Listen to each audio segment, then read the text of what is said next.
Welcome to one of the most exclusive and immersive dining experiences you'll ever find at sea, the 360 Extraordinary Experience. Hi, I'm Tiffany from Destination for Vacation. Thanks for joining me. This is so much more than a dinner.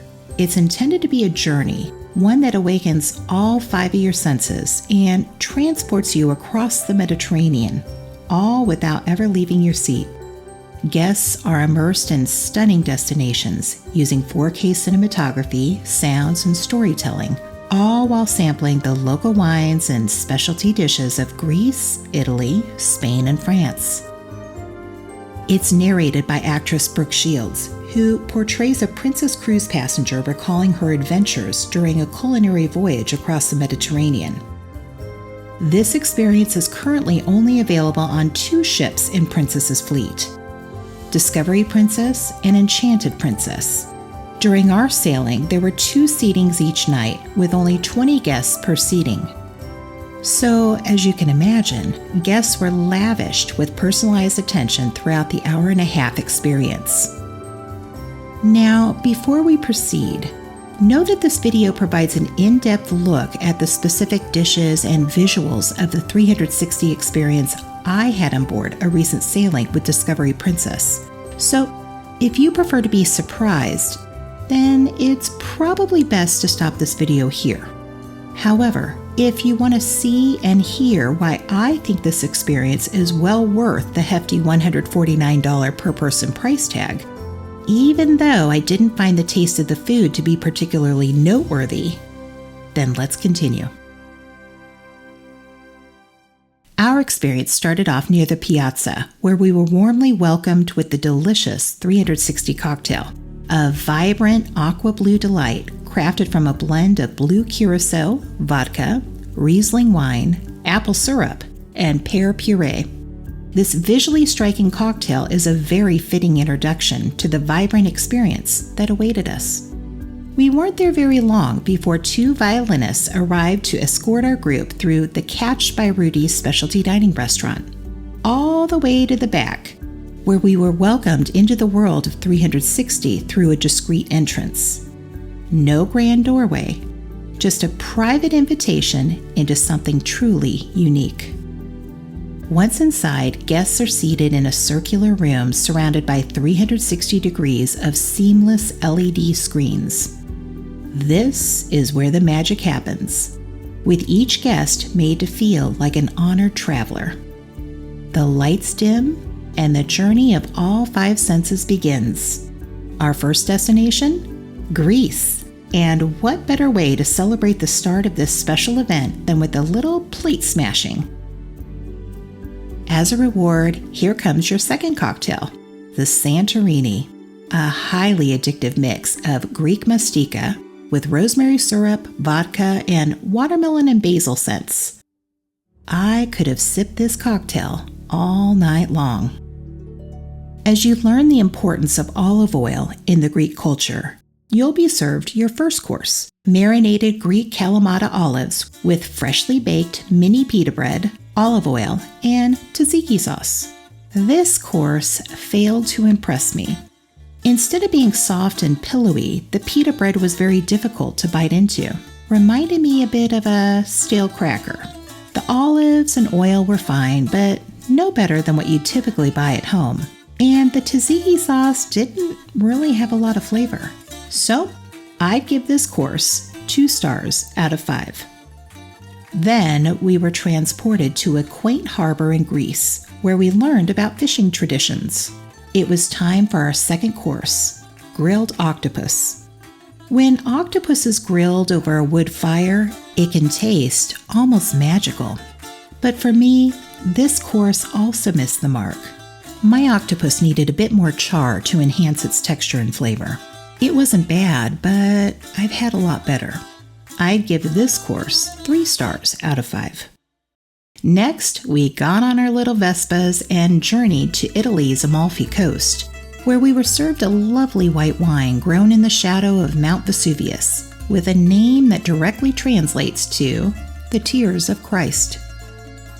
And to accompany this, our third course was buffalo mozzarella, with heirloom tomatoes and basil pesto. This course has the potential to be outstanding in the summer when tomatoes are in season. Unfortunately, we were dining in February, and the taste of the tomatoes reflected this. So I was a little underwhelmed. 3 stars out of 5. Since this region is also famous for its lemons, for our 4th course we were served pasta a limone. Now this dish was the highlight of the meal for me. Served with freshly made pasta, the flavors and texture were right on point, and it was unique, not something you'd see every day on a cruise menu. So, 5 out of 5 stars. Now it was time for us to move on to Spain and sample a one-of-a-kind red wine, aged underwater near Costa Brava for 6 months. Drinking this wine for yourself while seeing and touching its barnacle-covered bottles truly made this a special experience. As we were learning about the wine's aging process, our 5th course, a charcuterie plate of spicy chorizo sausage and serrano ham, was served. This course felt like something I could grab while in the charcuterie section of the ship's buffet. When thinking about all the possibilities we could have been served in terms of Spanish tapas, this 5th course left me feeling uninspired. So I give it 2 out of 5 stars. Then it was on to truffle hunting. We were once again put to work, having to dig up 20 truffles at our table. Fortunately, those truffles were found, and our 6th course, which was beef tenderloin with a demi-glaze and truffle butter, accompanied by a prawn, was served. The flavors of this dish were pretty unremarkable for me. It did not evoke the Mediterranean whatsoever. In fact, if you took away the prawn's head and the truffle butter, it looked and tasted like something that's typically served in a ship's main dining room. Any truffle flavor was muted by the demi-glaze. I think the truffle would have been much better highlighted within a 2nd pasta course or risotto. So flavor-wise, I give this course 3 stars. Next destination, Provence, France. As the air seemed to fill with the scent of lavender, we were served a beautifully crafted dessert of honey lavender mousse accompanied by white chocolate and a honeycomb protected by a few bees. As pretty as this dish was, I'm not a fan of desserts that place more emphasis on style over flavor. Taste-wise, I'd give this dish 3 stars. But I'm actually going to bump up the rating here to 4, because out of all the dishes we were served, this one really reinforced that feeling of being in a lavender field in the middle of Provence. I'd like to pause here for just a bit to make a request. If you've been enjoying this video so far, I'd really appreciate it if you give it a thumbs up, because it helps increase visibility of videos from small channels like mine. Thanks for your consideration. And finally, it's not a trip to France without visiting one of its more well-known regions. So it's time to toast this wonderful experience with a glass of, you guessed it, champagne. After a round of accolades for our host, servers, and the chefs, it was time for us to reluctantly leave. Overall, while the dishes were flawlessly presented and styled beautifully, I found the flavors just didn't quite match the vibrancy of the environment we were otherwise immersed in. And the issues seemed to stem more from the core recipe design or the availability of seasonal produce than the chef's actual preparation. None of the dishes I had were bad, the flavors just seemed muted. Some of the dishes served on your sailing could very well be different. I think that Princess is really onto something here. There's currently nothing like this experience at sea or even on land. While the $149 per person price tag may initially feel a little high at first glance, it's important to remember that this includes the 2 cocktails as well as the various glasses of wine and champagne that are served. And if you're staying in one of the suites on board the ship, you pay nothing for this experience. It's offered as a perk for booking a suite. Only the non-suite guests pay the $149 per person price. It did feel a little out of place to be traveling to the Mediterranean while on a Mexican Riviera cruise. I would love to see this experience customized to match the regions guests are actually traveling to. So, in our case, Mexico, or in the summer months, Alaska. The host did a phenomenal job of creating a sense of anticipation and wonder. She was utterly charming and engaging. And the service throughout the experience? Best I've ever had. Perfectly choreographed and absolutely flawless. Because of its limited availability and intimate size, reservations for 360 fill up pretty quickly. The experience is by invitation for guests staying in certain suite categories, but a small number of seats may become available based on cancellations or voyage demand. That's how we were able to get in, even though we were staying in a balcony cabin.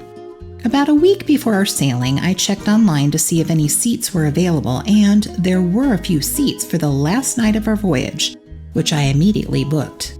So if you're interested in experiencing 360 for yourself, but you won't be staying in a suite, do check online at least once a week prior to your cruise. And don't give up if it's still not available as your sailing date approaches. As soon as you board the ship, let guest services know that you're interested so you can be added to the wait list in the event that there are some guest cancellations. Whether you're celebrating a special occasion or simply want to experience the best of what Discovery and Enchanted Princess have to offer, 360 is a dining experience unlike any other at sea. It was an absolute gem.